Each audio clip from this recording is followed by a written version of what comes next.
Muy bien. Medellín, 14 de junio de 2024.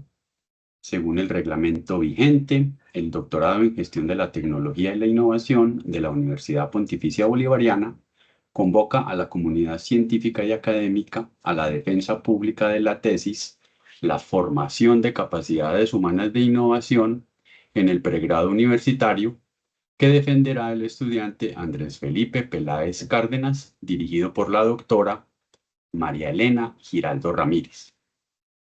Hoy tendremos el siguiente orden del día que está compuesto por 5 momentos. El primer momento es la apertura y la presentación del tribunal, que estará a cargo de la coordinación del doctorado. El segundo momento, que dura 45 minutos máximo, es la presentación de la tesis a cargo de nuestro candidato a doctor. El tercer momento durará unos 45 minutos también, que será el de comentarios y preguntas del tribunal y de comentarios y respuestas del candidato. Desde luego estará a cargo de los jurados y del candidato doctor, eh, moderado por la coordinación. Estimamos pues unos 15 minutos de diálogo entre cada jurado y Andrés. Ahí haremos el primer cierre de grabación. Ese es el momento en el que pasamos al momento cuarto, que será la deliberación privada del tribunal, como les explicaba, en una sala privada que tendremos automática del sistema de información. Y en ese tribunal se prepararán las actas. Una vez se termine la deliberación, pasaremos al quinto y último momento de esta defensa, donde se harán las lecturas de las actas y el cierre, que estará a cargo del jurado presidente y de la coordinación del doctorado. Entonces, la primera parte, pues, es la apertura. Soy Luciano Gallón Londoño, coordinador del doctorado en Gestión de la Tecnología y la Innovación de la UPB. Y le tengo el gusto de presentar a nuestro jurado, que ha sido pues muy valioso en este proceso desde el inicio de la configuración de la propuesta de tesis y hasta hoy, el momento final. El jurado presidente es el doctor Álvaro Gómez, de la Universidad Pontificia Bolivariana en Colombia. El jurado secretario es el doctor Arley Osa, en la Universidad de Antioquia en Colombia. Y el jurado vocal, la doctora María Elena Chan, de la Universidad de Guadalajara en México. De nuevo, reitero mis agradecimientos pues, en nombre del programa para ayudarnos pues, a culminar una nueva tesis doctoral en nuestro programa. Dicho esto, entonces pasamos al punto 2, al momento 2 del orden del día, en el que le daré la palabra a Andrés para que nos presente su tesis en máximo 45 minutos. Entonces, Andrés, adelante, tienes la palabra. Ok, Luciano, muchísimas gracias. Y gracias a todos por su asistencia y por la atención. Quiero también comenzar esta agenda que nos propone el doctorado, una introducción, en darle, pues, por supuesto, las gracias especialmente a mi amiga y directora Marilena Giraldo por 28 años de orientaciones, de enseñanzas y de muchos momentos muy bonitos en la construcción de conocimiento. Te agradezco mucho, María Elena. Ha sido fundamental no solamente en mi tesis, sino en mi vida. Tú sabes que sí. Por supuesto que también quiero darle las gracias, darle gracias al comité tutorial, al doctor Juan Alejandro Cortés, a Nicolás Molina, que han hecho la tarea más difícil, y es hacer todo lo posible para que mi tesis, como en este caso, no tuviera mayores correcciones ni tuviese muchos asuntos que transformar. Entonces, le doy las gracias a ellos porque ese resultado, esa evaluación tan favorable que los tres evaluadores me han presentado, me han dado o han dado a mi tesis, es esencialmente producto de un trabajo evaluativo muy profesional hecho por ustedes. Agradecido, muy agradecido, mis profes. Muy bien, entonces quiero comenzar esta defensa siguiendo como siempre, y como siempre lo digo, una recomendación de María Elena, que siempre que la sigo me va muy bien, eh, hablando del problema de investigación. Y ella me decía: Andrés, es que ya los jurados leyeron tu tesis, ya la conocen, y la lectura además fue atenta, dadas pues las evaluaciones que emitieron. Y me decía, hazlo, voy a decirlo en un término mío, hazlo un poco más subjetivo, ¿cierto? Voy a decirlo así. Es decir, contá por qué has llegado a este problema de investigación. Y entonces ella me propone, y me parece una muy buena idea, empezar hablando un poco de quién es Andrés Peláez. Y entonces tengo que decir que soy licenciado en educación, licenciado en español e inglés de esta universidad, becado por esta universidad, eh, que me gradué por allá en el año 2000, empezando milenio. Y inmediatamente ya venía haciendo trabajos con la profesora Marlena Giraldo en lo que hoy se conoce, o lo que se conocía, no sé, como el Grupo de Educación en Ambientes Virtuales, un grupo de investigación categoría A en Conciencias, con publicaciones y especialmente con un producto que queremos mucho todos los miembros del equipo, en el que participamos todos de manera colaborativa y muy, muy creativa, nuestro modelo de educación en ambientes virtuales, que entiendo está por volver a ser publicado, nuestro libro. Eh, Tengo que decir entonces que rápidamente empecé a hacer pues la maestría en educación con un énfasis en desarrollo humano con la Pontificia Universidad Javeriana, y quiero hacer énfasis en lo del desarrollo humano porque tiene todo que ver con mi tesis también. Pero también le quiero dar un agradecimiento muy especial a Luciano, que fue mi primer tutor, mi tutor del proyecto de investigación que ustedes también tuvieron la oportunidad de leer y evaluar. Y especialmente un momento, Luciano, en el que por allá antes de comenzar y yo con esa duda de, ¿será que sí? Un doctorado diseñado, pensado por ingenieros y por administradores y economistas, y yo educador, tan lejos epistemológica y científicamente esos tres conocimientos.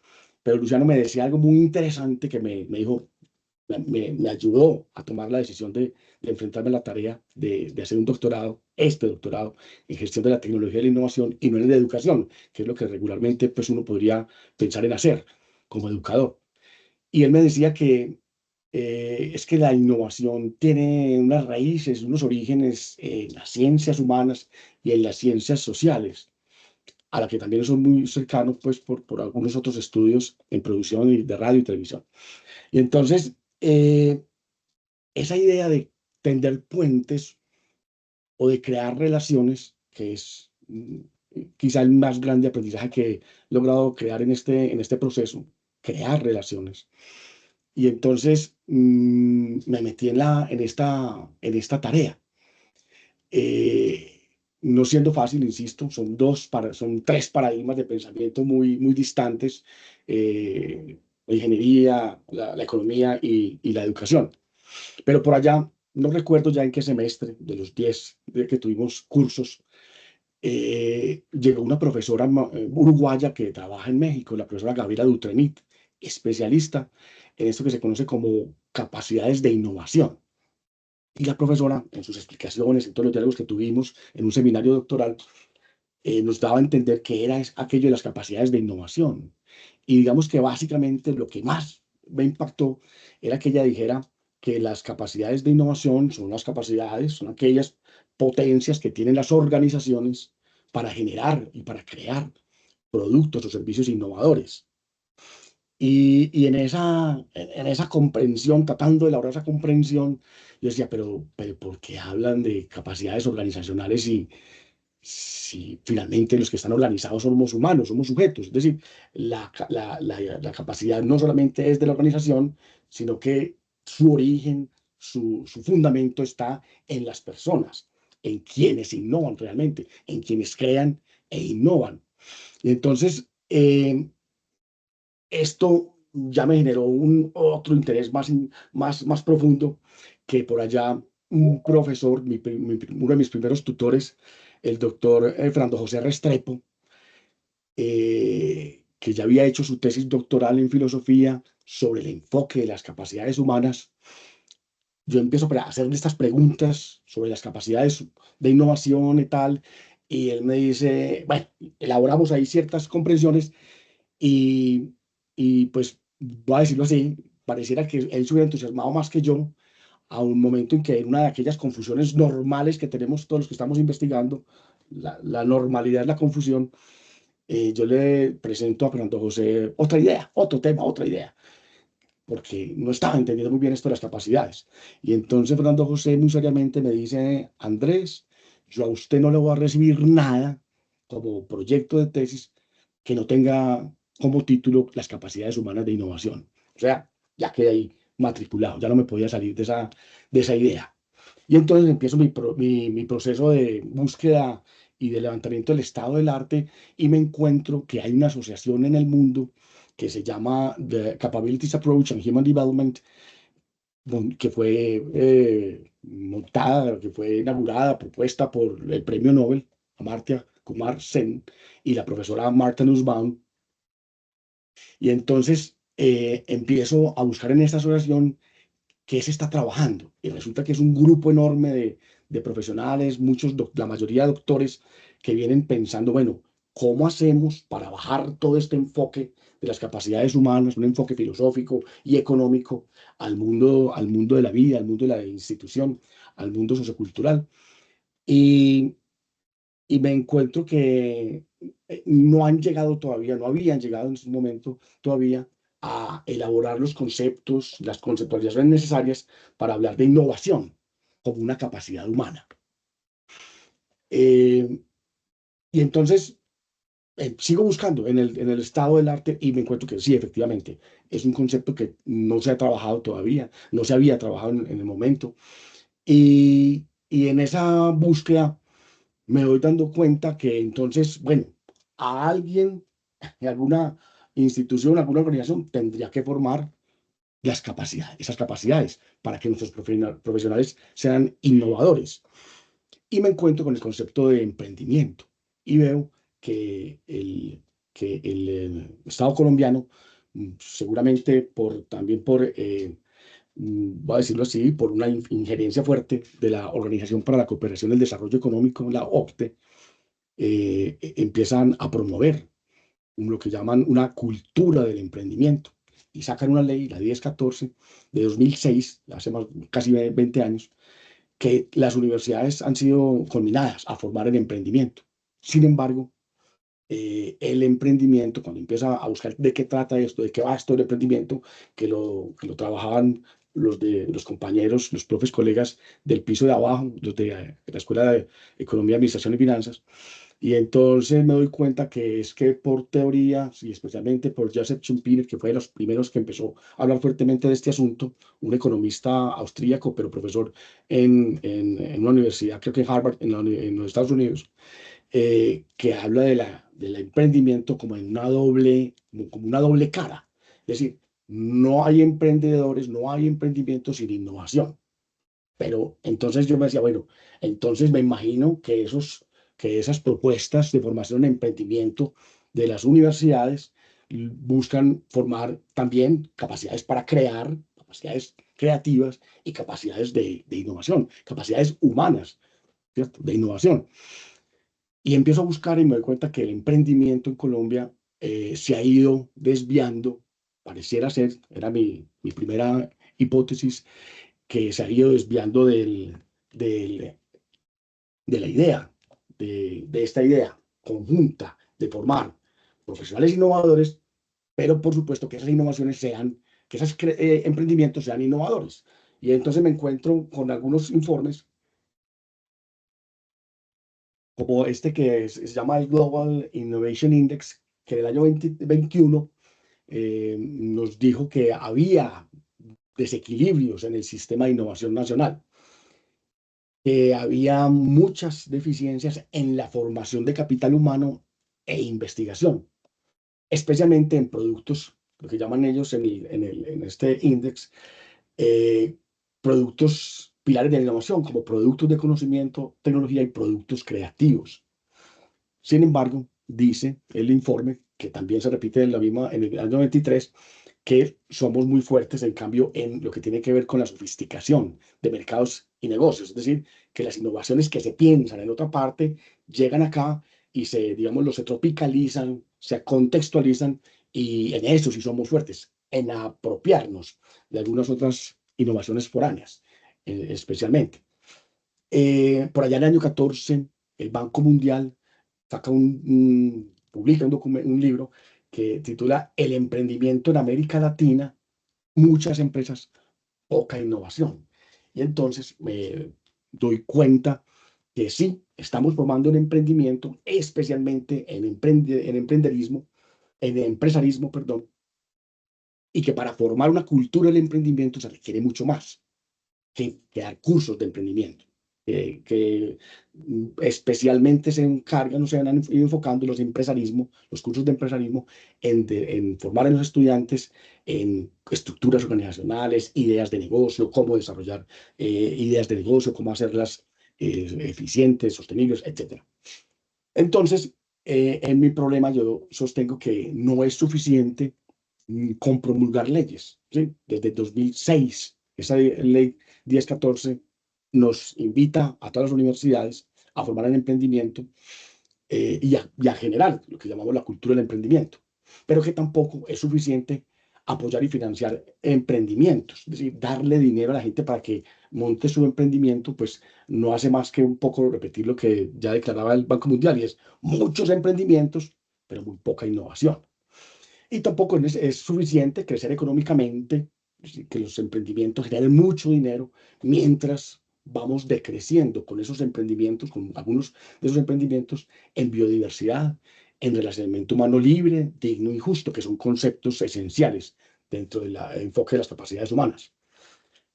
Tampoco es suficiente formar en una concepción de emprendimiento, que como decía ahorita, se ha ido sesgando más hacia empresarismo, sino que habría que empezar a darle el equilibrio a ese concepto de emprendimiento, tal cual lo postulaban los teóricos, y es que tiene que haber un doble componente en innovación, en formación e innovación, y también en creación de empresas. Es decir, no es lo uno o lo otro, ambos son los que constituyen lo que se pretende, es decir, una cultura del emprendimiento.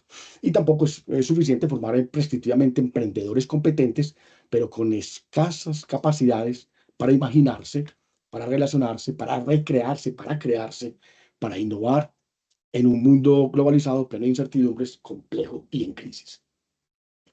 Entonces, lo que voy a hacer a continuación es presentar la manera como yo fui desarrollando esta propuesta. Voy a desarrollar estos 5 aspectos de lo que llamamos la metodología, y para ello, pues voy a hacer tomé la decisión de hacer uso, además por recomendación de uno de mis tutores, a Nicolás, por eso quería también saludarle y agradecerle, porque me dijo: Andrés, lo que has hecho es un trabajo hermenéutico, lo que has hecho es un trabajo de interpretación de este contexto globalizado, de este mundo para el que vamos, de una nación, un país como Colombia, urgido de profesionales no solamente empresarios, no solamente capaces de gerenciar, sino capaces de crear, capaces de innovar. Y por ello, entonces, yo me decidí por hacer una investigación de orden cualitativo, una investigación documental. Lo que hice fue un levantamiento de un estado del arte, buscando allá los avances que se han hecho en términos científicos y académicos en relación con la formación de la creatividad y de la innovación. Y entonces adopté un enfoque hermenéutico para interpretar, hacerme una idea de qué es lo que está pasando en este mundo globalizado, qué significan los cambios, si es que el cambio es simplemente la tecnología en donde yo había estado parado antes de mi doctorado, tecnología como la fuente de la innovación educativa especialmente. Y entonces este círculo hermenéutico me permitió interpretar y reconocer algunas otras emergencias mucho más transformadoras, mucho más disruptivas que las mismas tecnologías, sin querer decir que las tecnologías no estén ocasionando cambios. Entonces, adopté lo que se llama el círculo hermenéutico, un método que ha venido pues desarrollándose y aplicándose en muchos ámbitos. Esta propuesta del círculo hermenéutico me la apropio, y me logra dar un aporte enorme en la identificación de las emergencias y de lo que sí te he referenciado en la tesis como esa transformación, ese cambio de paradigma. Entonces, la pregunta investigación, me orientaba hacia la búsqueda, o sea, la respuesta de cuáles son los fundamentos teóricos y prácticos que tienen las universidades para formar el emprendimiento, pero para formar también esas capacidades humanas de innovación. Y entonces eh, planteé una hipótesis, un poco la estaba ya empezando a decir ahora, y es una hipótesis que dice básicamente que pues la convertí posteriormente en pregunta, porque hay que decir que el enfoque hermenéutico parte de la pregunta, toma la pregunta como su mecanismo disparador de las interpretaciones. Entonces, esta hipótesis la convierte en una pregunta en la que me ha servido para orientarme. Esta hipótesis en el enfoque cualitativo no tiene un interés de comprobar o de rechazar o de negar algo, sino más bien de orientar el trabajo investigativo, en este caso, el trabajo interpretativo.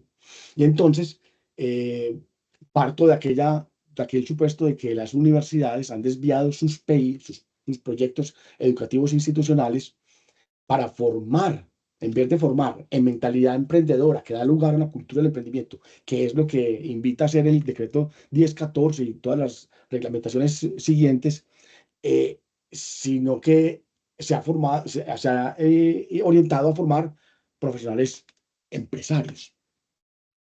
Entonces, postulo mi objetivo. Bueno, el objetivo mío va a ser crear una propuesta pedagógica que represente los fundamentos teóricos, que presente los fundamentos teóricos y prácticos para la formación de las capacidades humanas de innovación.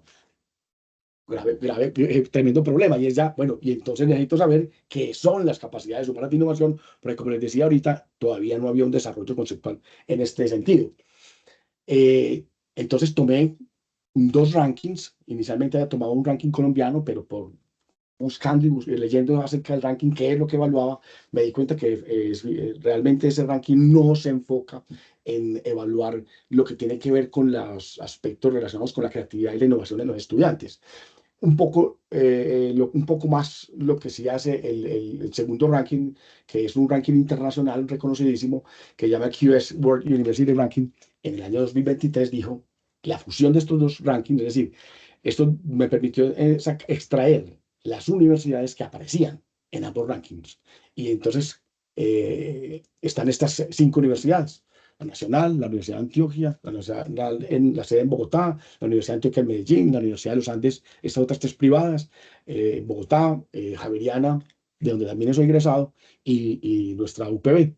Entonces, en este mapita les voy a mostrar rápidamente cómo fue el proceso, cómo desarrollé yo todo este trayecto. Entonces, de la pregunta de investigación les traigo el objetivo, ¿va? Ya los acabo de mencionar.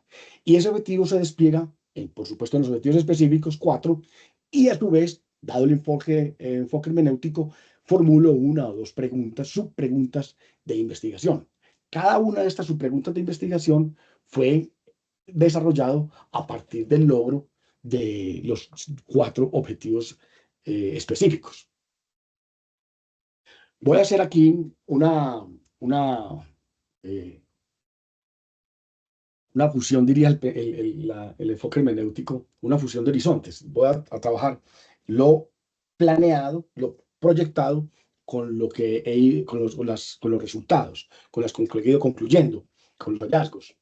Entonces, este primer objetivo, lo que me decía era, bueno, primero hay que crear ese concepto de capacidades humanas de innovación. Vaya a mirar cómo se entiende la capacidad, cómo se entiende la innovación y cómo es que podemos o podría yo argumentar que la innovación es una capacidad humana. Es una capacidad y en tanto capacidad hay que formarla y desarrollarla. Lo mismo que la creatividad. Es una capacidad, es decir, es una potencia en todo ser humano. Eso no quiere decir que seamos creativos por naturaleza, aunque sí, somos creativos, pero para el grado, el nivel universitario, hay que ingresar a un proceso de formación y desarrollo en estos dos capacidades. Entonces, este círculo hermenéutico, en este segundo paso, empiezo a identificar unos prejuicios, unos preconceptos, le llama el círculo hermenéutico, lo que se convertiría en mis categorías, ¿sí? Para ello, entonces, bueno, seguí estos 5 pasos. hice uso de las fichas bibliográficas, las tradicionales fichas bibliográficas, bueno, en este caso no necesariamente en cartulina, sino pues en algún software que utilizo, especialmente OneNote, yo ahí lo he mencionado en la tesis, y los mapas conceptuales, bueno, de ellos tengo cientos, que además hace parte de mi hábito de estudio. Entonces, esta pregunta me permitió identificar una serie de lo que Thomas Kuhn llama anomalías, anomalías científicas que empiezan a darme la comprensión, a decirme, hey, ojo, un momentico, es que no es que solamente las tecnologías estén cambiando el mundo, es que hay otros conocimientos que vienen desde ya hace más años, unos 100 años, para allá en 1900 empezó a transformarse el mundo, la idea del hombre en el mundo, nuestros enfoques epistémicos y ontológicos.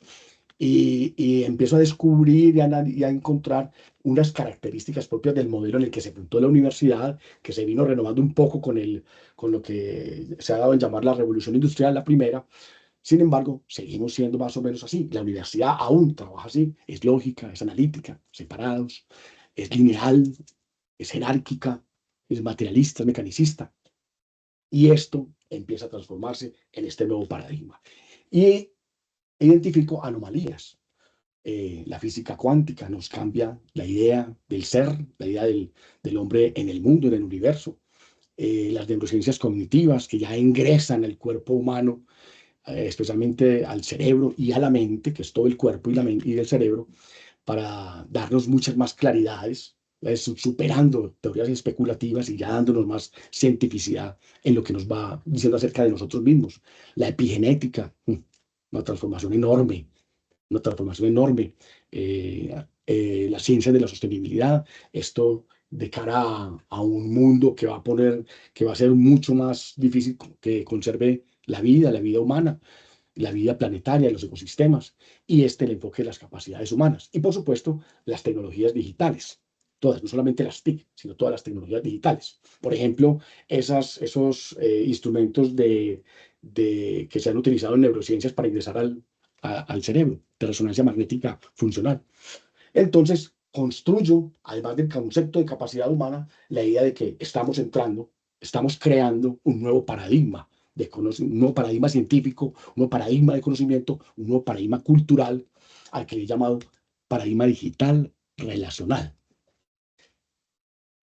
Ese, digamos que es el panorama a lo que ahora tendríamos que responder las universidades y todos los procesos formativos. Formar sujetos para un nuevo paradigma, no para el paradigma moderno, sino para el paradigma emergente.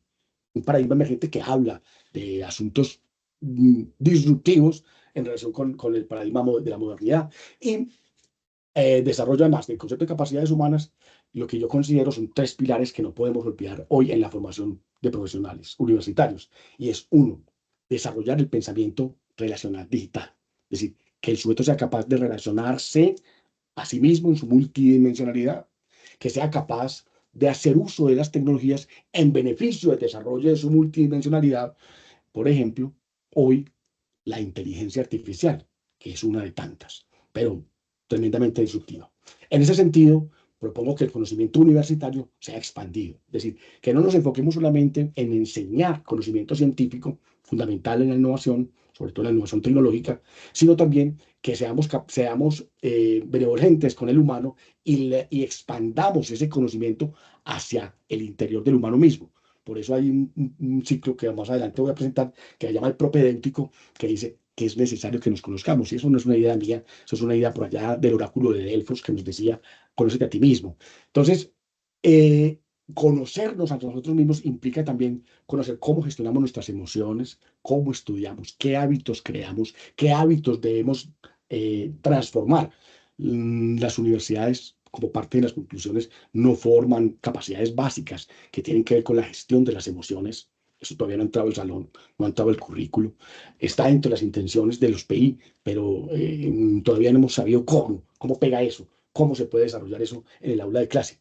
Y un concepto que denomino innovación sostenible, rápidamente para decir que no solamente nuestros profesionales universitarios deberán generar y crear innovaciones, sino que sus innovaciones tienen que ser sostenibles. Es decir, no es la misma la innovación que promovió la tecnociencia por allá después de la Guerra Mundial, sino que la de hoy tiene unas características que además la complejizan y la hacen más difícil, y es que estas innovaciones tienen que ser sostenibles.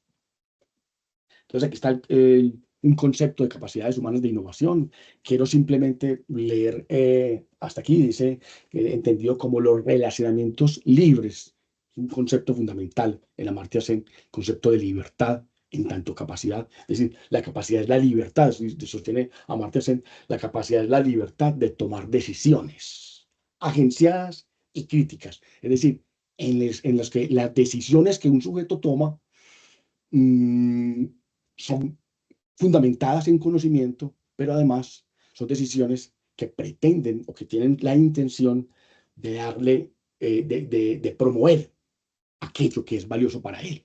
¿Sí? Entonces, estas características de la capacidad humana nos mueve un poquitico del enfoque actual, contemporáneo, centrado en el capital humano. Considerar que el humano es capital para la organización, es decir, es un sujeto que trabaja. Amartya se nos dice, hey, un momento, el humano es mucho más que un trabajador. Y entonces yo digo, hay que formar profesionales para que sean mucho más que trabajadores competentes y competitivos. Es decir, el cambio de paradigma también implica trascender el concepto de capital humano, de donde viene el concepto de competencia, que trabajamos en la educación, por el de capacidad. Y no voy a ahondar en esto, pero y la inteligencia artificial sí que nos va a decir, hey, más que sujetos muy competentes y muy competitivos, necesitamos sujetos capaces, que además de capaces, se apoyen en estas nuevas tecnologías y la inteligencia artificial. Yo en el tesis le denomino metaestructuras cognitivas digitales. Es decir, nosotros ya no podemos aprender sin estas metodologías, sin estas nuevas eh, tecnologías, especialmente sin las inteligencia artificial.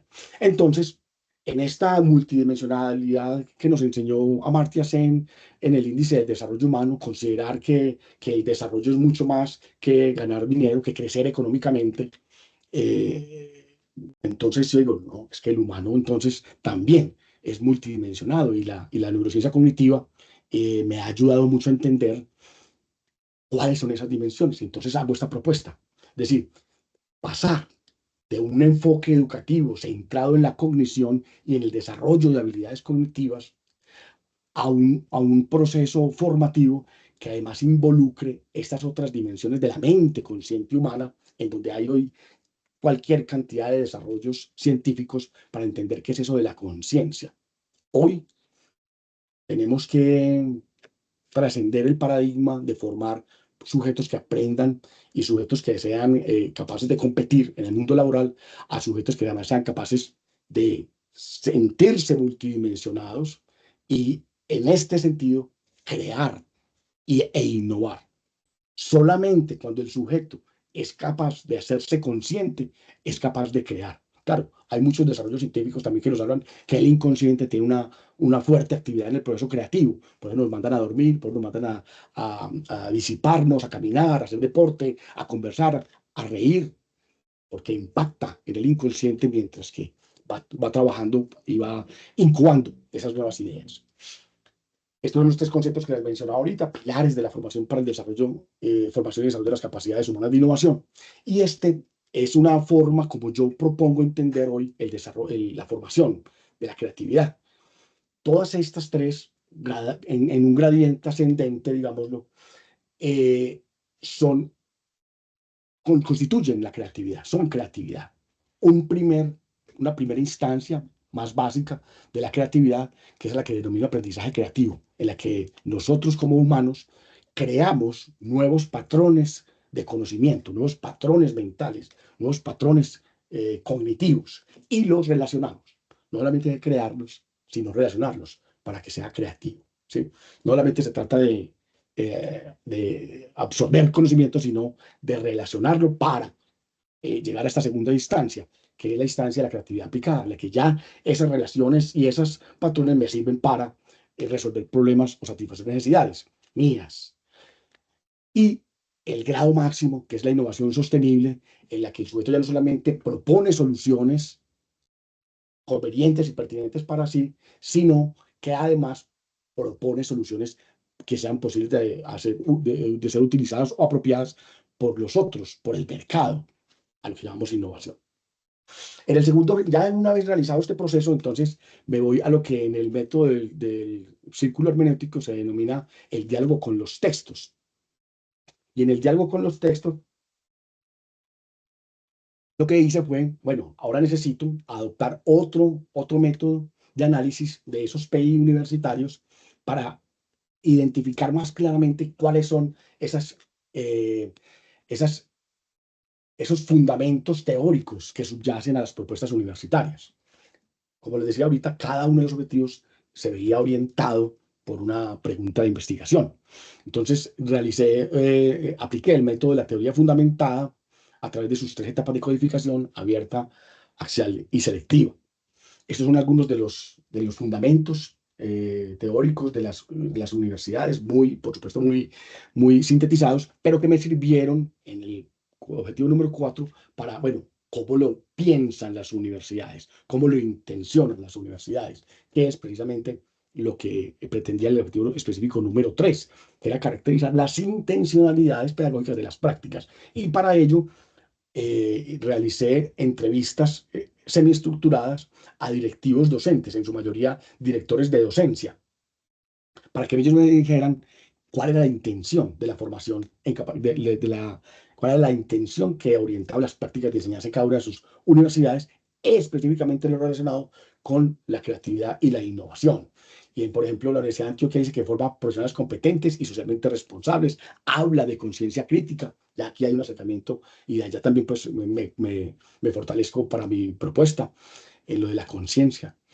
La Universidad de Antioquia dice que para el buen vivir, los Andes dice para profesionales integrales con autonomía, pensamiento crítico y creativo, es decir, la creatividad aparece en todos los PI, en todas las entrevistas apareció todo el tiempo la creatividad y la innovación. La Javeriana habla de una mentalidad, lo que también me aportó al concepto de mentalidad emprendedora y actitudes creativas. Y finalmente la bolivariana, que dice que formar profesionales íntegros con capacidades humanas y competencias en un modelo pedagógico centrado en el estudiante y orientado por la investigación y la innovación. El cuarto objetivo, entonces, lo que hago es lo que se llama en el círculo hermenéutico la fusión de horizontes, traer aquellas fuentes, lo que dicen los PI, lo que decían los maestros, los directivos docentes, lo que yo había construido como propuesta preliminar, y hago una fusión y recompongo lo que llamamos, lo que voy a llamar aquí la propuesta de formación universitaria. En primer lugar, decir que esta propuesta de formación universitaria lo que pretende es hacer un llamado rápidamente no, rápidamente no, un llamado a la educación para que todos nos enfilemos en el aporte a los objetivos, al logro de los objetivos del desarrollo sostenible.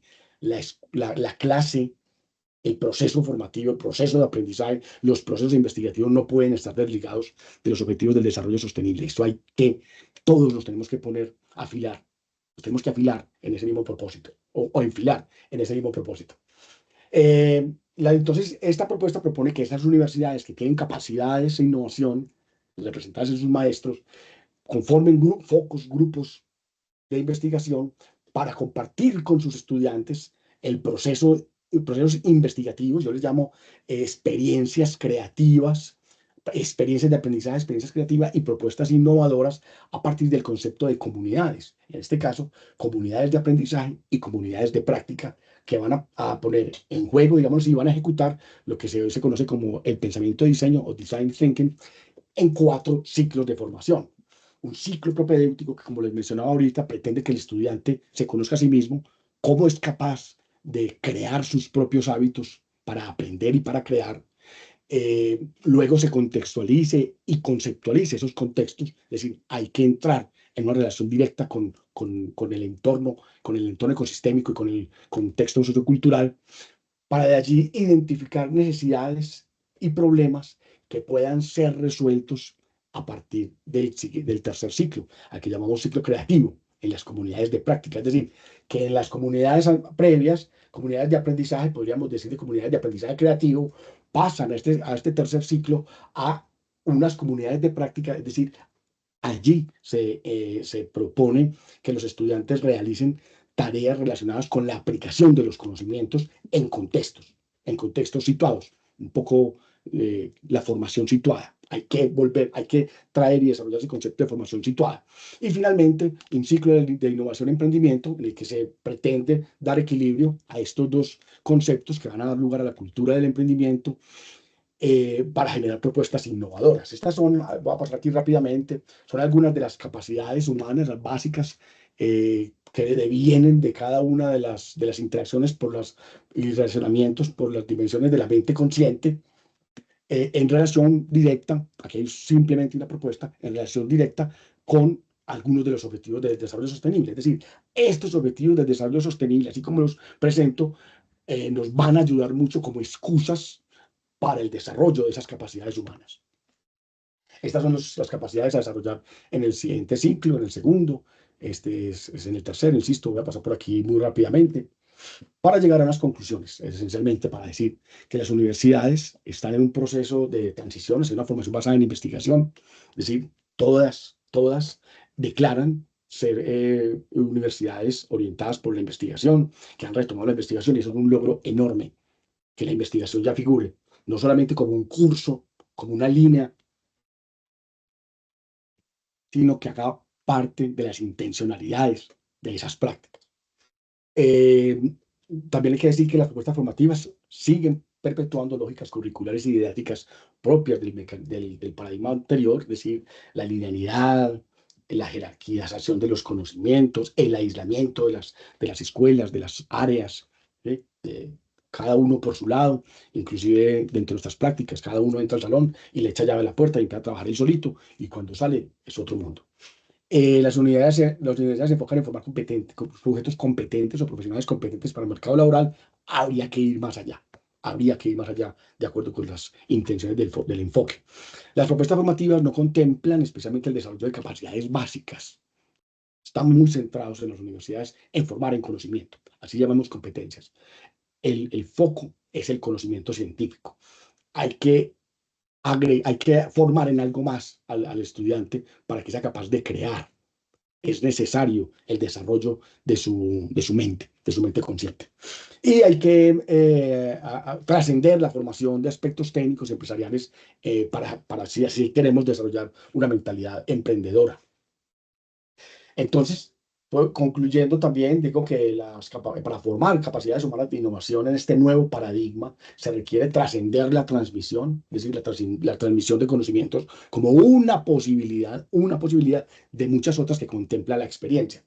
Promover el aprendizaje colaborativo, hay que pasar del trabajo en equipo, del trabajo en grupo, que es ahí donde estamos todavía, y empezar a darle esas características propias de la colaboración. Dar libertad al estudiante, es muy importante que nuestro estudiante pueda tomar decisiones. Muy pocas veces curricularmente hablando toma decisiones nuestro estudiante y menos en el diseño de la didáctica, que fue otro también de las respuestas recurrentes de los entrevistados, y es, no, el profesor es el que diseña, el que hace, el que planea el curso. El estudiante ahí no tiene mayor injerencia, no tiene ninguna injerencia. Si queremos desarrollar capacidades de agencia en nuestros estudiantes, ellos tienen que hacer parte no solamente del proceso de transmisión, sino del proceso de diseño de toda la experiencia. En este mismo sentido, hay que, la evaluación, por ejemplo, tiene muchos retos. Hay que trascender la declaración oral o escrita de conocimientos. Hay que ir más allá y hay que buscar que el estudiante aplique con los conocimientos, que no nos basemos, así sea en la tendencia hoy promulgada desde la misma OCDE con las pruebas PISA, pruebas saber y todo esto, las pruebas objetivas, que sean utilizadas como una tecnología que utilizamos, quienes aprendemos para autorregularnos, para saber cómo vamos en el proceso, es decir, como un componente de lo metacognitivo, y convertir a los usuarios de las soluciones diseñadas, de las innovaciones propuestas en los evaluadores de las propuestas creativas. Es decir, no evalúa el profesor, no evalúa la institución, no evalúa solamente el compañero, el par, sino que también aquel sujeto que va a hacer uso de lo propuesto, es decir, de lo que se supone va a ser innovador, o aquellas propuestas potencialmente innovadoras. Hay que ir más allá del conocimiento disciplinar, hablar del humano multidimensionado y desarrollar el humano multidimensionado y expandir el conocimiento a través de la creación de relaciones consigo mismo, con los contextos y con los ecosistemas. Hay una última que dice, investigar multidisciplinariamente. Es necesario abrir la puerta del salón, es necesario abrir la puerta de la escuela, de la facultad, es necesario abrir los currículos y dejar que otras disciplinas nos aporten en nuestros diseños. Como contribuciones, tengo que decir que hay una comprensión emergente, basada en la ciencia, basada en las emergencias científicas de hoy, insisto, neurociencias cognitivas, la física cuántica también nos habla hoy de la mente, y esto, con toda seguridad, que van a ver ustedes cómo el concepto de mente se empieza a, a robustecer cuando pasa por todas estas emergencias científicas, la epigenética, por ejemplo. Fomentar entonces el desarrollo multidimensional de los estudiantes, promover el desarrollo de capacidades básicas para el aprendizaje creativo, la creatividad aplicada, y de capacidades combinadas para el desarrollo de la innovación y la mentalidad emprendedora. También es necesario que hagamos lo que sea, para que los estudiantes hagan uso consciente de las tecnologías. Que las tecnologías, especialmente estas que ya empiezan a ser orientadas y dirigidas por la inteligencia artificial, tengan un uso consciente. Y por supuesto, ubicar dentro del proceso formativo la creación de relaciones. Es decir, no ubicar en el centro ni a sujetos, ni a profesores, ni a estudiantes, ni al currículo necesariamente, sino poner como el objetivo primario de todo proceso formativo y de desarrollo humano la creación de relaciones. Es fundamental. Y lo que les decía ahorita, vincular la clase, vincular la práctica con el desarrollo con los objetivos del desarrollo sostenible. Como trabajos futuros, considero que puede, o sea, emerger de aquí, de esta propuesta formativa, también puede derivarse en algunas otras propuestas como modelos de evaluación multidimensionales para los procesos formativos y en las organizaciones. Fundamental la co-creación de ambientes de aprendizaje innovadores potenciados por metaestructuras cognitivas digitales. Hay que tomar conciencia de eso. Las tecnologías nos tienen que ayudar a aprender y a crear.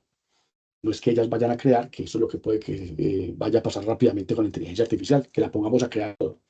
Formar docentes en este concepto de capacidades humanas de innovación, entender qué es el nuevo paradigma, todas las implicaciones que tienen las emergencias que ahorita les mencioné, las emergencias científicas. Eh, Investigar sobre el impacto de las capacidades humanas de innovación en el desempeño organizacional, contribuir a la gestión de la tecnología de innovación desde la perspectiva de las capacidades humanas de innovación. Este es un aporte que podríamos en el futuro pensar, Luciano y profes del doctorado, en cómo esta línea de fundamentación de la gestión puede absorber de alguna manera, o en buena medida, las conceptualizaciones aquí realizadas. Y también puede ser que esta propuesta aporte el diseño de políticas públicas educativas para el desarrollo de la innovación. Quiero agradecerles de nuevo su atención, a los evaluadores, sus conceptos, esas palabras tan significativas y tan bonitas para mí acerca de un trabajo que realicé durante 9 años, que transformaron sin duda alguna mi vida. Es decir, me permitieron también desarrollar algunas otras capacidades que hoy estoy poniendo al servicio de la Municipalidad de Medellín a partir en el Centro de Innovación del Maestro MOVA. Muchas gracias, Luciano, muchas gracias a los asistentes. Aquí está hecha la defensa, Luciano. Andrés, muchas gracias. Muy cumplido con el tiempo. Entonces, terminamos así nuestro segundo momento de la defensa y pasamos al tercero, donde tendremos unos 45 minutos de conversación y donde intervienen los jurados y desde luego Andrés. Voy a dar la palabra en el siguiente orden. Primero la doctora María Elena Chan, segundo el doctor Arley Osa y finalmente el doctor Álvaro Gómez. Entonces estimamos pues unos 15 minutos más o menos de conversación máxima entre cada jurado y Andrés. Le doy la palabra a la doctora María Elena con el agradecimiento de nuevo. Adelante. Sí, bueno, pues antes que nada, una felicitación, Andrés. Tu trabajo me ha parecido muy enriquecedor, muy estimulante por muchas razones. Y bueno, yo quisiera dirigir una primera pregunta que tendría que ver más. En la tesis está claro, bueno, y la parte de trabajo más de campo y en el que tuviste posibilidad de interactuar tanto con gestores como académicos. Quisiera yo preguntar algo que no está, y más bien las razones por las que no está dentro de la tesis, pero sobre todo lo que serían tus consideraciones sobre la importancia o no de considerar a los sujetos estudiantes dentro de por sus perfiles, ¿no?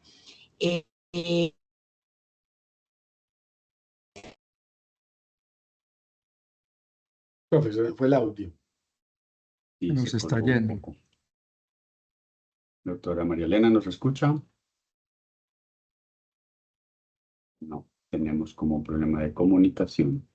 Pero sí, ahorita se le cerró el micrófono. Se congeló. Ya volvió. Doctora María Elena, ¿nos escucha? Disculpen.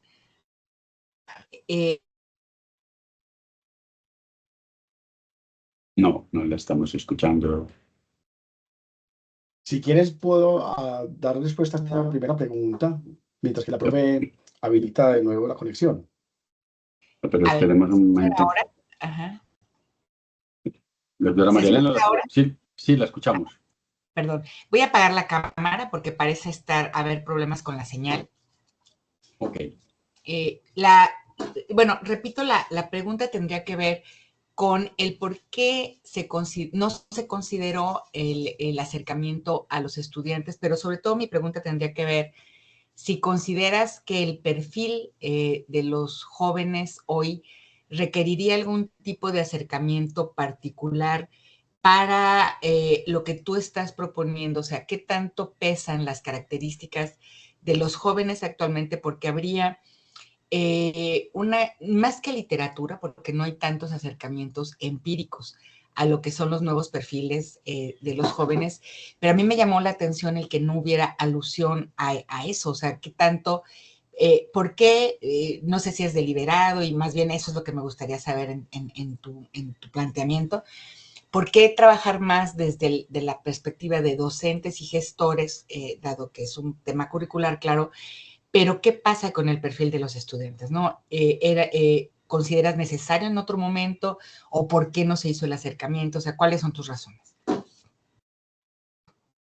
Muy bien, profe. Muchas gracias de nuevo por la pregunta y por su valoración en la valoración de la tesis. Profe, mira, la razón por la cual yo no hice acercamiento a los estudiantes es porque, pues, lo que yo quería saber era cómo se estaba formando, ¿cierto? Digámoslo así, yo quería identificar, trabajar, ahondar en el problema curricular, en el problema didáctico, en el problema pedagógico que está esencialmente enmarcado en las funciones de los maestros, de los profesores y de los directivos docentes. Hubiera sido interesante, desde luego, pero mi intención esencialmente era saber qué está pasando en las universidades, qué pasa en las universidades, en sus propuestas. Han generado ese desequilibrio y en algunas de las universidades inclusive ni siquiera hay desequilibrio porque no hay propuestas de formación en emprendimiento. De hecho, la única que tiene es la Universidad Pontificia Bolivariana. Las otras universidades tienen propuestas de formación en emprendimiento, pero dentro de sus facultades de administración o como un curso que, insisto, esencialmente se basa o pretende formar en los asuntos relacionados con el empresarismo, cómo crear empresa, cómo desarrollar empresa. Entonces, mi foco de atención especial era lo curricular, lo pedagógico y lo didáctico. ¿Sí? ¿Por qué o cómo las universidades estaban formando para desarrollar ello en los estudiantes? ¿Cuáles eran sus intenciones, las intenciones de las intencionalidades de sus prácticas? ¿Cómo lo planteaba los proyectos educativos institucionales? Entonces, para ello me era suficiente acercarme en profundidad a los proyectos educativos institucionales y a las intencionalidades, a una declaración de las intencionalidades universitarias. Por eso no lo abordé los estudiantes, porque todos sabemos, los estudiantes tienen poca o ninguna injerencia en el diseño de nuestros planes de estudio. Eso lo hacemos nosotros los maestros y casi que a puerta cerrada, sin que haya una indagación en los estudiantes. Entonces, digamos que por esa es la razón esencial de por qué no indagué en estudiantes. De acuerdo. Dado que tú realmente lo que estás haciendo es una propuesta, ¿no? Una propuesta curricular, un poco, y viendo lo que tú propones como en el futuro de lo que podrías trabajar, ¿no? En torno a este objeto, ¿no? Y a esto que tú has venido desarrollando y que me parece, insisto, muy, muy interesante. ¿Qué tanto, la pregunta más directa es, con los perfiles actuales de los ingresantes a carreras universitarias, el modelo, como tú lo estás planteando, requiere o no el saber más de esos nuevos perfiles? La pregunta tiene que ver, yo sé que no es parte de la investigación actualmente, pero ¿qué tanto aplica, ¿no? a los perfiles actuales? ¿O por qué no se requiere? En esto más bien es tu posición frente a, ¿hay cambios o no hay cambios en los perfiles de los estudiantes? Para lo cual el modelo que tú estás planteando es pertinente independientemente del cambio en los perfiles. Si es que no consideras que el cambio, también podría ser una justificación de no considerar, pero viéndolo más a futuro. Sí, mi profe, mira, yo dentro de la propuesta hay algo que presento allí y tampoco es un invento mío. Esos son lecturas que yo hice de profesores expertos en currículo noruegos y daneses, quienes han venido haciendo el giro del diseño curricular para que empiece un poco desde como se viene planteando desde la metodología del pensamiento de diseño, para que empatice con estos sujetos, quienes son los que se van a formar y a desarrollar, los ingresantes, como usted le llama, para que participen. Insisto, ahorita lo decía, si no hay la participación del sujeto que pretende ser formado, difícilmente vamos a lograr lo que para mí quizás sea uno de los aportes más interesantes del profesor Amartya Sen, del premio Nobel Amartya Sen, y es en la generación o la creación de un sentimiento de agencia. Es decir, que el estudiante se involucre y se apropie de su proceso. Eso tiene implicaciones enormes, ¿cierto? Por ejemplo, buena parte buena parte no, en la propuesta yo hago la alusión a que el estudiante no solamente debería ser parte del diseño curricular, sino que no debería tomar la decisión más importante, profesionalmente hablando, sin criterio. Es decir, nuestros jóvenes hoy ingresan a la universidad a estudiar algo, comunicación, ingeniería, diseño, cualquier cosa, derecho, lo que sea, sin tener un criterio muy claro de qué es eso que empiezan a estudiar. Y entonces los niveles de ausentismo, de salida, se me olvida el término que utilizamos en educación, de decir que el estudiante está saliendo del sistema. De Porque, egreso, bueno, eso, de egreso. eso. Ese riesgo que estamos corriendo en las universidades hoy tiene que ver con que el estudiante tomó la decisión a los 17 años, sin criterios, porque viene de una formación de bachillerato centrada en unos conocimientos que no necesariamente sean los mismos de la universidad, ni organizados de la misma manera que en la universidad, dos sistemas diferentes. El sistema no lo prepara, el sistema anterior no lo prepara para este nuevo sistema, pero toma una decisión que a un padre de familia le vale, bueno, lo que le vale, ¿cierto? Y a los 4 o 5 años, yo tengo dos compañeros de grupo de AB que estudiaron hasta sexto semestre, como diría la de la novela, hasta sexto semestre. Y ahí se dieron cuenta en el sexto que no era eso lo que ellos querían y pretendían. Y eso está pasando y pasa y va a seguir pasando, porque los estudiantes están tomando decisiones sin criterio.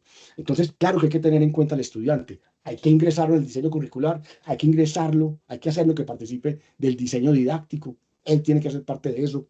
Y hay que entenderlo en este nuevo contexto plagado de tecnologías y de distracciones, ¿cierto? La atención, yo ahí soy muy insistente en el desarrollo de la atención, porque sin atención no hay creación ni hay innovación. Y eso es lo que estamos perdiendo. Por eso hoy la neurociencia cognitiva invierte tantos millones de dólares en entender qué es eso de la atención y cómo puede desarrollarse. Y ahí también pues hago algunas propuestas para el desarrollo de la atención. Entonces, profe, sí, hay que tener en cuenta al estudiante. Es decisivo. Es él el que va a vivir el trayecto. Entonces, él también tendrá que tomar decisiones. Pero esas decisiones tendrá que tomarlas con criterio y sobre aspectos que él valore y considere fundamentales y valiosos para él mismo. Muchas gracias, Andrés. Sí, bueno, en parte lo que comento, y esto ya sería una observación desde lo que yo alcanzo a ver en tu propuesta, es que de alguna manera se resuelve el involucramiento del estudiante en el momento en el que se le hace participar desde una perspectiva creativa, ¿no?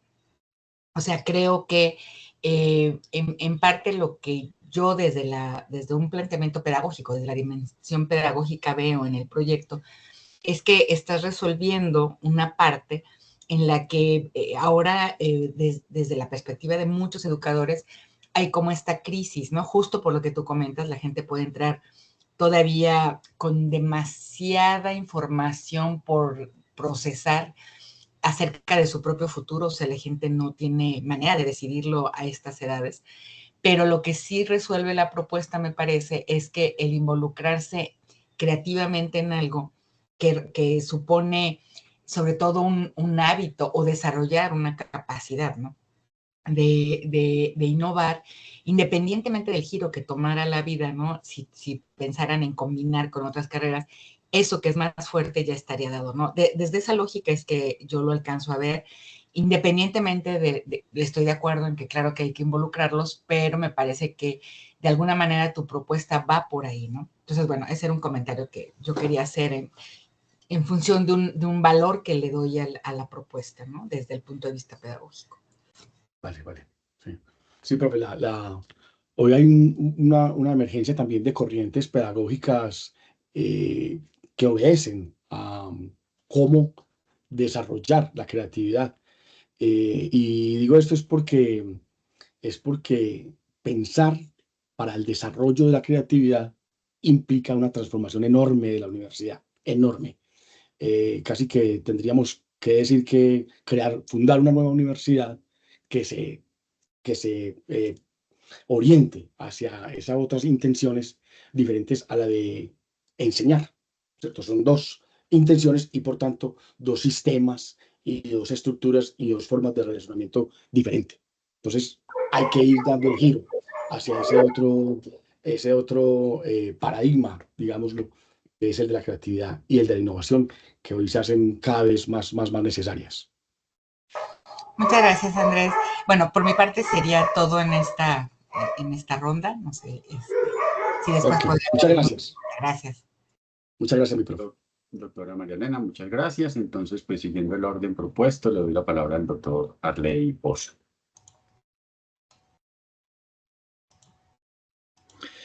Bueno, de nuevo buenos días para todas, todos. Pues en primer lugar, agradecer a la Universidad Pontificia Bolivariana por la confianza para la presente evaluación como jurado de esta muy singular e interesante tesis. Felicitar pues a Andrés, a su directora y al comité que apoyó la configuración, el desarrollo del trabajo, lo acompañó. Y pues también valorar la relevancia que tiene, a mi modo de ver, el trabajo, porque se atreve a plantear una propuesta pedagógica que piensa de una manera singular lo educativo, lo formativo, va en contravía a esa lógica neoliberal y neoconservadora que hegemónicamente muestra una escuela en sus niveles iniciales de básica, media y universitarios bastante instrumentalizados y pues apuesta por afirmar el ser conectado con el contexto y conectado con lo creativo, con lo estético.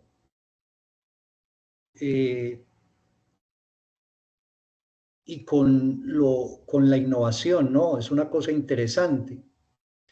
El cómo se hace el trabajo, pues me llama mucho la atención, ¿cierto? Porque el tomar, el buscar el objeto macro de investigación, su ordenamiento y funcionamiento en unas universidades relevantes a nivel colombiano, pues nos permite mostrar un panorama. Las conclusiones ya nos mostraban esa tendencia y la necesidad de renovar, de repensar esas maneras en que estamos concibiendo lo curricular, lo pedagógico y lo didáctico y los saberes en relación a los jóvenes, a las jóvenes que ingresan a las universidades, ¿no? Bien interesante ese asunto, ¿cierto? Porque pues nos da un panorama de qué es lo que pasa en el país y como lo planteaba Andrés, la posibilidad de reapuntalar las políticas, así sea desde grupos de trabajo colaborativo o desde instituciones y por qué no pues desde el mismo Estado, ¿no?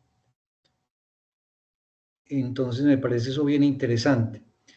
En coherencia con lo que planteaba la profesora Elena, claro, es decir, hoy encontramos en la educación superior una juventud que necesita, en primer lugar, no ir a conocer, sino a ser afirmada en su ser. Necesitamos afirmar ese ser que llega a la universidad, ese sujeto que llega a la universidad.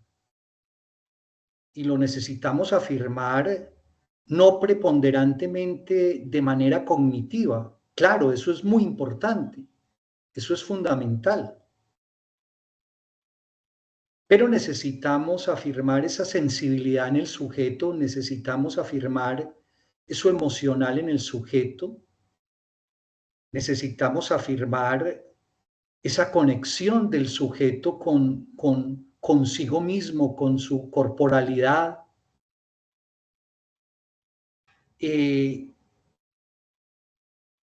con el cuidado de él, pues para poder que ese sujeto se conecte con lo sociocultural y con este mundo que requiere también una dimensión ecoformativa. Eso, por supuesto, como lo plantea la tesis desde su escrito y su defensa, requiere imaginación, requiere creatividad, requiere innovación. Y en esa vía vendría entonces una primera pregunta, Andrés, ¿cierto? Y es cómo afirmar desde estas aproximaciones que tú tuviste, que has venido construyendo, que has venido apuntalando desde este trabajo y desde trabajos previos, cómo afirmar esa primera etapa en la que el sujeto necesita conectarse consigo mismo precisamente para que luego pueda proyectarse a su contexto y al mundo, ¿cierto? O sea, cómo...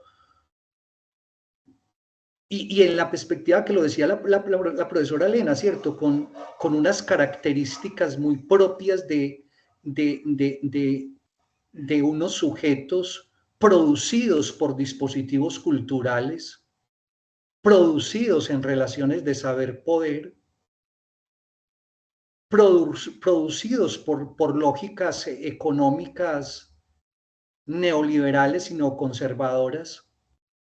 ¿Cómo un poco desde esa vibración que tú has tenido con este saber, qué nos podrías decir de cómo afirmar esa primera etapa del sujeto con la conexión consigo mismo, con su ser? ¿Sí? Y una segunda pregunta para cerrar mi intervención, pues sería precisamente qué relevancia tiene para ti esa propuesta pedagógica construida para la formación de esas capacidades humanas apuntaladas en la creación y en la innovación, en relación a la reconfiguración pues, de las prácticas pedagógicas y curriculares en los procesos, sí, en los procesos educativos, en los pregrados universitarios, en un mundo en crisis, ¿cierto? ¿Qué relevancia tiene para ti esa propuesta pues, que construiste? Yo cerraría ahí. Vale, profe Arrey, muchísimas gracias.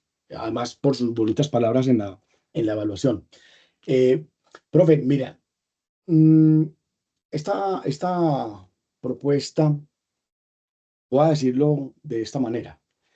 El haberme acercado como casi que una obligación, diría yo, al enfoque de las capacidades humanas, una obligación, entre comillas, pues, sugerencia, hecha por mi tutor, el doctor Fernando José Restrepo, digamos que me motivó a conocer un poco más de Amartya Sen y no solamente de su producción teórica y científica.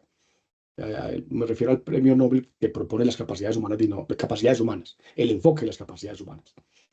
Y entonces, esa experiencia de ir conociendo un poco más de la vida del premio Nobel, además también por sugerencia de Fernando José, que me decía, mi hijo, lea los Nobeles, allá está la vanguardia del conocimiento, es con ellos que es. Y entonces me doy cuenta que Amartya Sen es un sujeto, un indio de la India, en donde, de donde se originan estas intenciones de darle al humano una multidimensionalidad. El profesor Amartya Sen aportó en el índice del desarrollo humano y dijo que no se podría seguir evaluando el desarrollo humano por el PIB de una nación, ¿cierto? Es decir, no necesariamente esa distribución sea una distribución justa, digámoslo, porque todos sabemos hay unas brechas enormes. Otro premio Nobel, Joseph Stiglitz, como quieran, premio Nobel de Economía también nos dice que el 1% de la población tiene el 99% de la riqueza, es decir, hay una brecha enorme. Entonces, el aporte que hace Amartya Sen es traernos un poco de su cultura a la comprensión del humano. Y es desde esa comprensión que yo hago de la cultura que fundamenta las propuestas económicas y filosóficas del premio Nobel, donde yo digo, es que el humano, y voy a la neurociencia, digo, es que el humano es mucho más que el proceso cognitivo, que es un sujeto que además elabora, crea y se proyecta, se imagina, y esto sí es muy, muy indio, tiene una relación vital y cercana con el ecosistema, algo que nosotros aquí en Occidente no hemos pensado mucho, aunque también fue muy decisivo, por ejemplo, la lectura de otro autor muy interesante que es Fritjof Capra, que dice que todos estamos en medio de una maraña, de una trama, así le llaman en sus libros, la trama de la vida, y tiene otro que llama las conexiones ocultas, es decir, estamos conectados entre los humanos, pero también estamos conectados con el ecosistema. Dicen los indios, por ejemplo, que el sistema respiratorio está compuesto de dos partes, el árbol y el pulmón. Para nosotros no, nosotros en la modernidad nos separamos, ¿cierto? Somos analíticos y entonces dijimos, no, el humano tiene un sistema respiratorio que está compuesto de estas cosas que están aquí adentro. El árbol es otra cosa, es otro ser vivo por allá, lejos. Es empezar a entender esa relación, así no la veamos, que existe en la vida y en el ecosistema. Entonces, yo en esta propuesta, ese primer ciclo me parece que es decisivo en la formación de las capacidades humanas, precisamente por esto que usted estaba mencionando, y es que le permite al estudiante entender que crear tiene una primera instancia y es el yo, el ego, la conciencia superior, como le llama el premio Nobel Gerard Edelman, le llama la conciencia de orden superior. Otros seres vivos también tienen conciencia, pero el humano es de orden superior. Y esa conciencia de orden superior nos invita a entender que somos parte de algo más grande, que es ese ecosistema, que es el planeta y que es también el cosmos.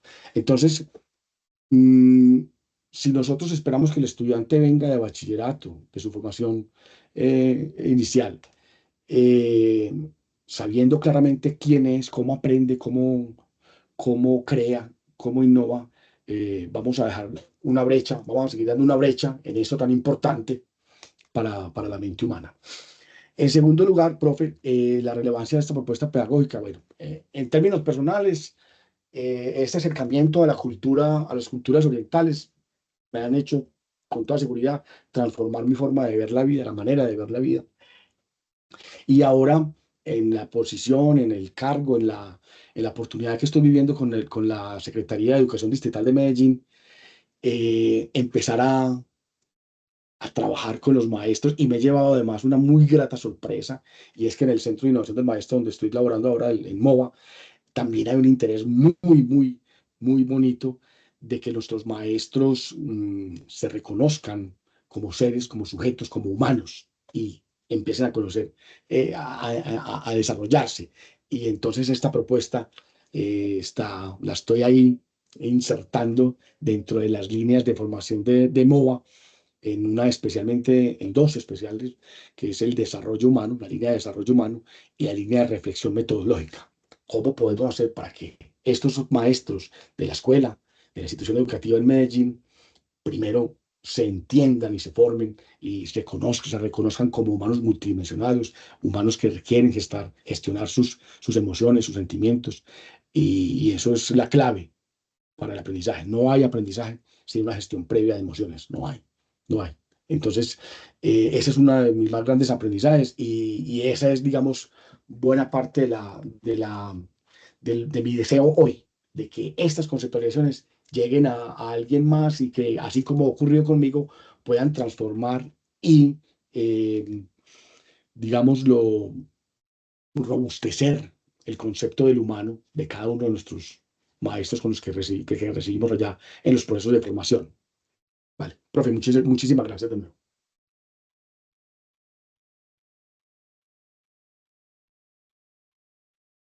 Muy bien, no sé si el doctor Rosa tendrá algún comentario adicional. No.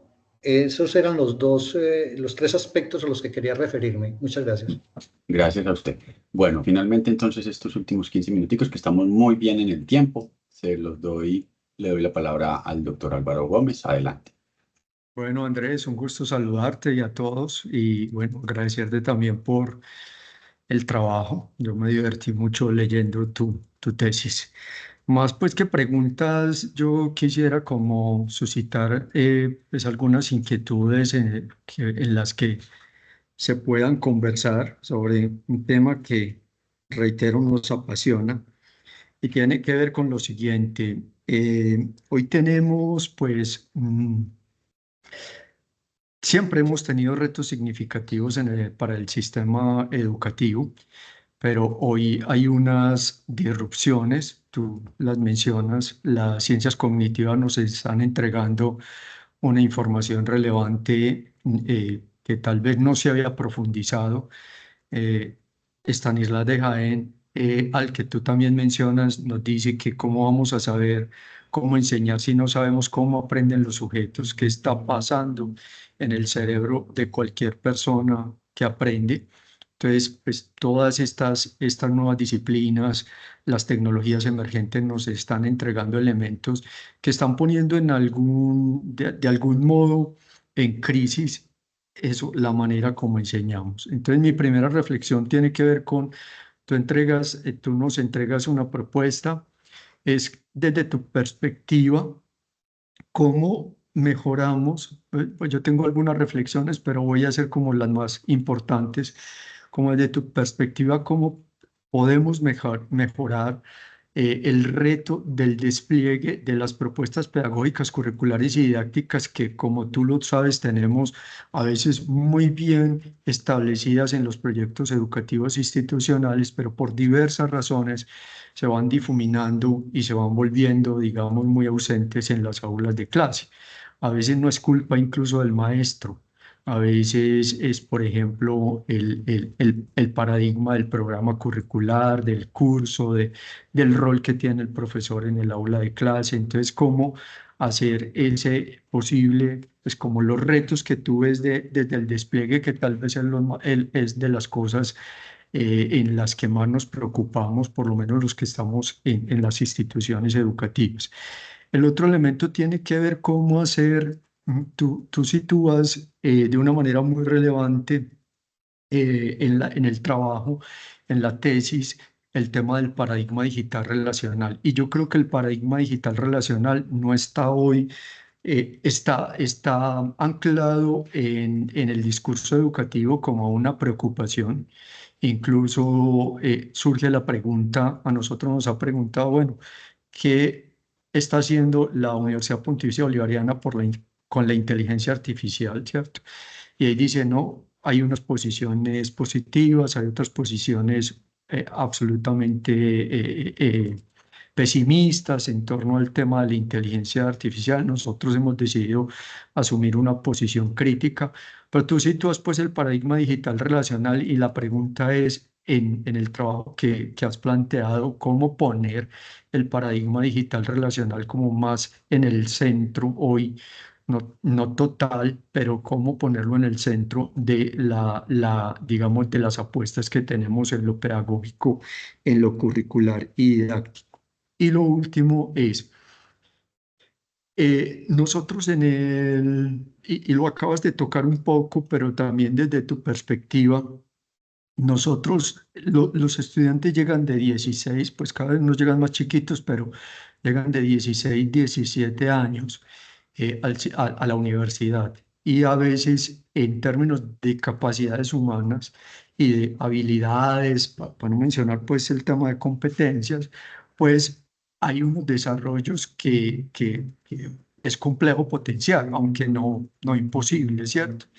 Ya sabemos el impacto, las ciencias cognitivas nos dicen, por ejemplo, el impacto que tiene o las posibilidades, el gran potencial que tenemos, por ejemplo, de aprendizaje de una segunda lengua si se es más chico, si se es más niño. Los niños pueden aprender 2, 3 y hasta 4 lenguas y eso se nos va volviendo más complejo en la medida en que nos vamos volviendo más adultos.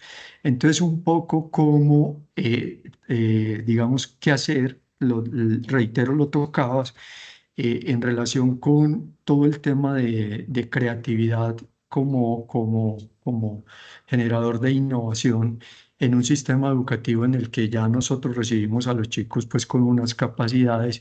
Y bueno, y quisiera hacerte una última, pero ya más a modo personal, que no compromete para nada el contenido de la tesis. Cuando uno termina un trabajo doctorado, eh, uno se sienta y ¿qué te quedó faltando? ¿Qué pensás vos que te quedó?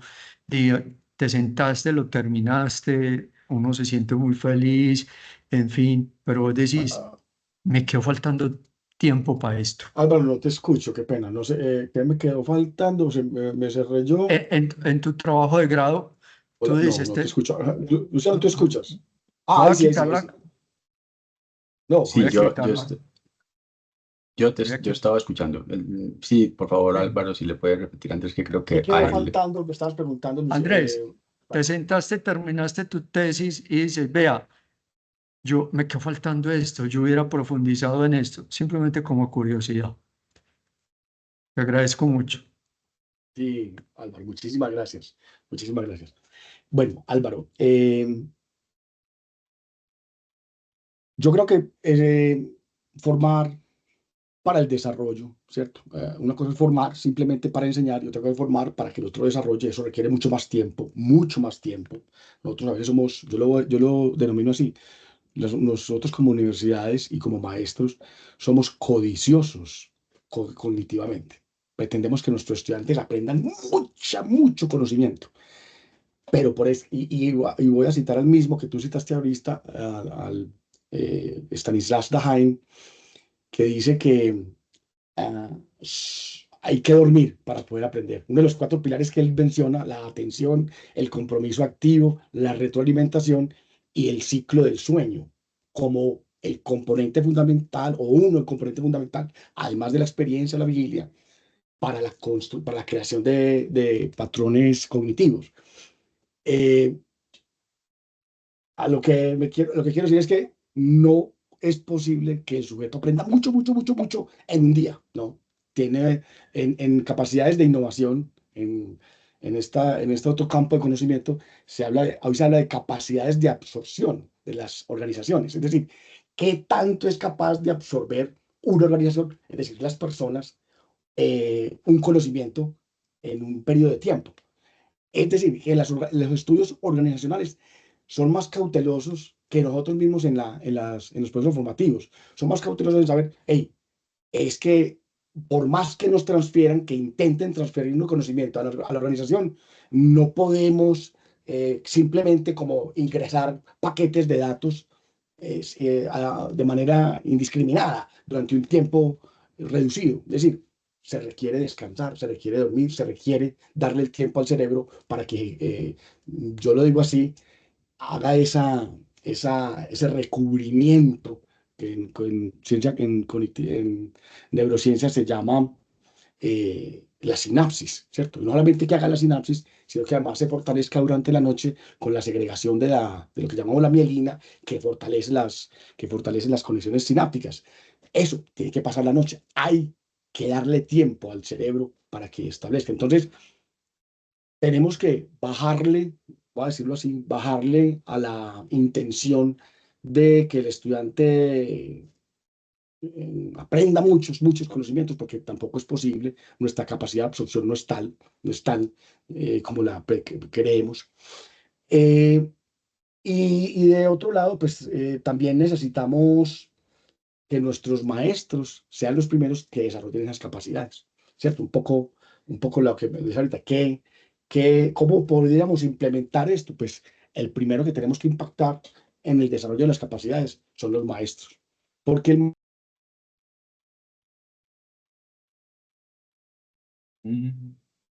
Congeló Andrés. Se congeló Andrés. Unos segunditos.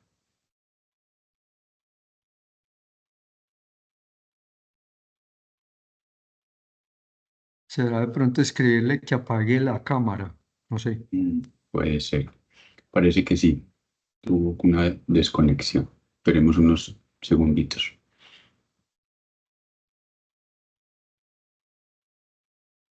hola.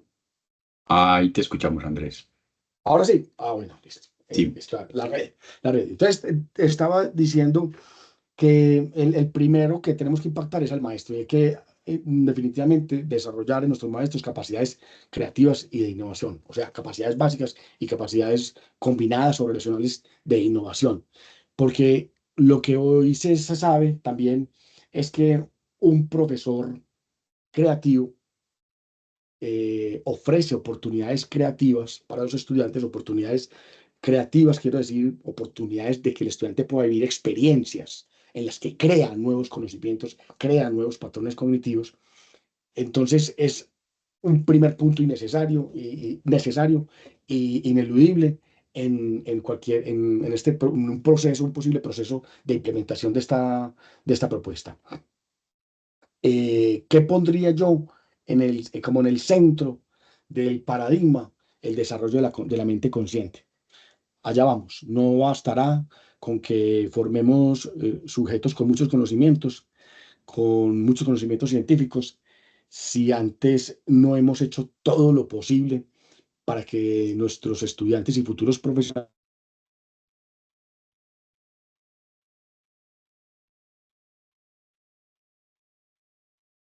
dimensionalmente, que sepan que hace parte de un ecosistema, que lo puedan pensar estratégicamente, que puedan hacer uso de tecnologías para impactarlo sosteniblemente, que puedan crear, imaginar, que puedan conocer científicamente, explicar científicamente esta porción de realidad a la que nos enfrentamos día a día, que sepa gestionar sus emociones, que ello no le impida crear nuevas experiencias, crear nuevos productos, crear nuevas propuestas y servicios, que conozca su cuerpo y la incidencia de su cuerpo en la mente, que hoy se sabe, enorme, pues, toda la microbiota y las implicaciones de lo que comemos, del ejercicio que hacemos, de la manera como vivimos diariamente y cómo desarrollamos nuestro cuerpo en los procesos creativos.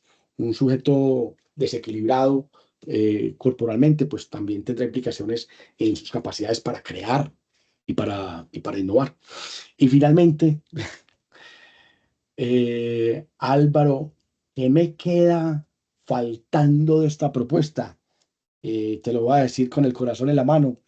Me quedó faltando implementarla en la Universidad Pontificia Bolivariana, que fue la que pagó para que yo hiciera este proceso, para que yo llevara a cabo este proceso.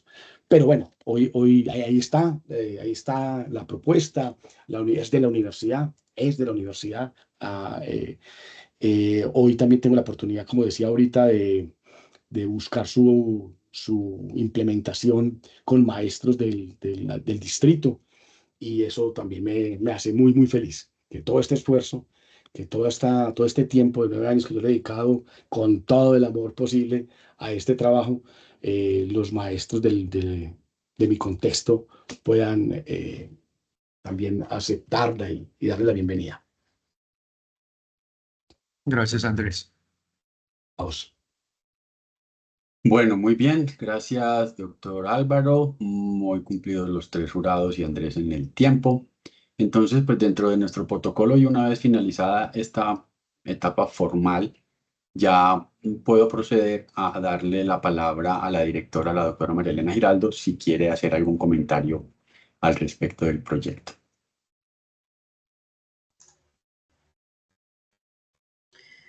Bueno, buenos días para todos. Pues yo lo único que voy a manifestar aquí es que, como dijo Andrés, llevamos 28 años apenas de amistad y de colegaje, y yo pues arribé a la tesis, como también lo dijo él, ya cuando Andrés iba muy avanzado, sobre todo en términos de su planteamiento del problema y su acercamiento al concepto de capacidades humanas de innovación. Entonces, digamos que en este proceso, como siempre se lo digo a los estudiantes, los directores solemos aprender mucho más no sé si a veces de lo que entregamos a nuestros estudiantes tutorizados. En este caso, la verdad también disfruté leyendo como Álvaro el trabajo de Andrés y aprendiendo mucho de